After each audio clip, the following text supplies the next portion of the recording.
Hello! Magandang araw po sa inyong lahat. Bali, sinama nga ako ngayong araw ng aking amo dahil dito daw isa-celebrate ang pa-birthday dinner niya para sa kanyang mga magulang. Kasi same month lang ang mama at papa niya, kaya isang celebration lang ginagawa nila. Tsaka makalipas ang 2 araw, aalis na daw sila kasi magta-travel daw sila. At sabi ng amo kong lalaki, tingin-tingin daw ako kung anong klaseng magandang isda at lobster para mamaya pag pinili daw nila, alam na daw. Akala ata ng amo ko marunong ako tumingin ng lobster. Sa buong buhay ko hindi pa nga ako nakakabili niyan. Tapos sabi pa ng alaga ko, ayaw niya daw tingnan kasi ano daw parang uod.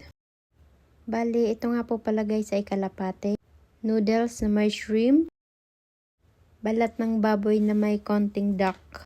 Ito naman pak choy, itlog na maalat, tsaka itlog. Ito naman squid na may gulay. Nakalimutan ko na anong tawag dyan. Pork sweet and sour, cheese na may lobster na may noodles.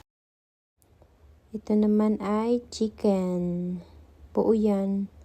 At ito ay fried rice. May toppings lang siya. Ito naman panghimagas namin.